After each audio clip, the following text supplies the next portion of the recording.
Yeah. Oh, yeah. Figure out the handle here.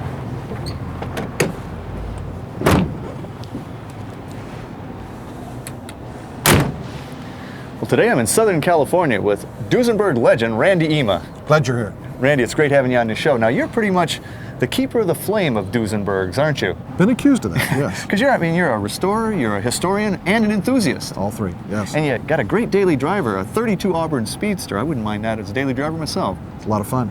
And behind that door, there's some amazing stuff. Come on in, I'll show you. Let's check it out. Great. Come on in here, Dennis. I'll show you around a little bit, show you what we do here. So where are we right now, Randy? Well, what I was going to start with was show you briefly the drawings. These are all of the original factory drawings. There's over 25,000 drawings here. We have all the Model A, all the race car assemblies only, and race car, what's left of Auburn and Cord, and all the Model J. So these aren't prints or anything. These are the drawings. The these pencil, are the original drawings. Original drawings. 25,000. This is pretty much the factory. Yes, correct. I just thought it'd be bigger. Yeah. Oh yeah. Yeah. Oh yeah. Yeah. Then over here, I'll bring you down here. We keep a file on every single car, Model J Duesenberg, built by the factory. And that takes up 13 legal-size filing cabinet drawers full. Now, how many cars were built? 481. And how many of them are you aware of? 378. And that's all there are left? That's it. That's all that we know of at this point in time. And on every one of those, you have the full history. Dossier. You have a favorite one? Well, I always like Clark Gable's. Oh, well, good spacing. Good choice. We'll just have to have that file right here. This is the file on Gable's car. So it'd have, oh boy, those factory photographs through the years, correspondence with all the different owners, anything done by the factory. We have correspondence with the factory on this particular car. Any articles done, on and on and on. So taking it right up to today. Right up to date, going from 1935 when it was built up to current times. You're like the feds, aren't you? Well, people have been concerned about that, no question. Well, I like your vintage barber chair here too. That's pretty nice. You know, sit down. I'll show you a few attributes of it. No, I like the way you restore. I'm not going to let you do the mustache. Let's go out and look at the shop. What do you say? Sounds good. Sounds good. Come on along.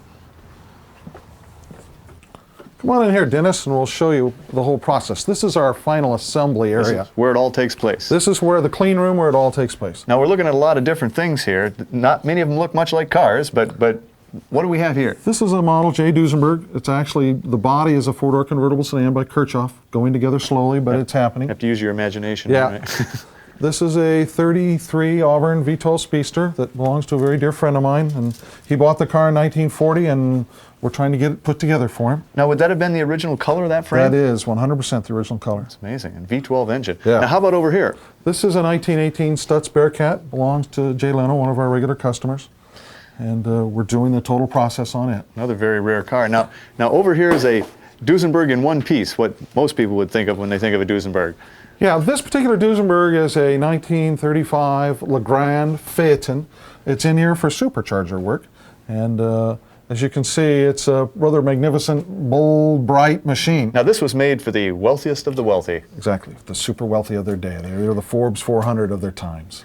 And it had a lot of interesting features, particularly for its time. You got, tweakable brakes and all sorts of stuff. Let me show you some of this. It has a booster on it, so that with the hydraulic brakes, so that it'll power booster. Standard tachometer chronograph is standard, which is a stopwatch.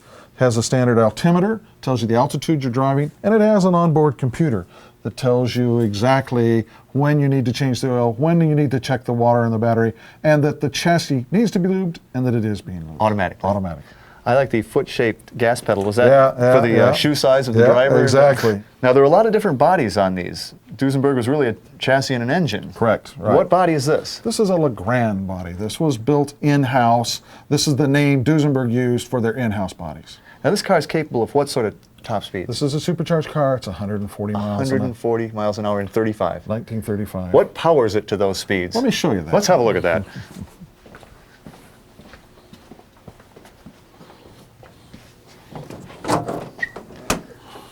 Whoa, that is huge. It is a 4-valve per cylinder, double overhead cam, straight 8, 320 horsepower supercharged. It's a naturally aspirated, blown version. Wow. 140. 140.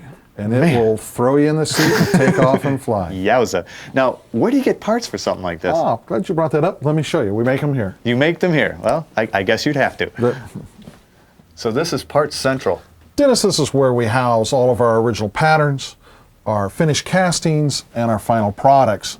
And then from here, we distribute wherever we need to go with them. So you can make almost any part off of Duesenberg. Exactly. We have over 1,000 original patterns. So, here's a sample right here. This is the original trunk rack bracket. This was made by Duesenberg. It's in wood, and it is the pattern for this bracket here that goes for the trunk rack. I've made a copy of the drawing, just a quick photocopy for the machinist. Of course you have the drawing. Sure, of the machinist, so he knows how to do the final holes. You'd be in real trouble if you didn't have those patterns. Yeah. And you make most of these parts for your own restorations? Most of it's for our own restorations. We do help a few occasionally with somebody. We used to do more, but it just got too time-consuming for me. Well, this has been an incredible tour, Randy. Well, Dennis, it's been an honor to have you here. It really has. Yeah, I've always wanted a Duesenberg. Well, start saving. Yes, indeed. Or start the Buy Dennis a Doozy fund. Yes. Send your checks to Buy Dennis a Doozy. Yes. I'll buy the P.O. box for you. Yes. Well, Randy, thanks so much. It really has been an experience. Thank you for coming, Dennis. Maybe we can go for a cruise in it over. Hey, let's go. Let's go. Still got that barber chair. Yeah, I know. I've heard the barber chair thing before.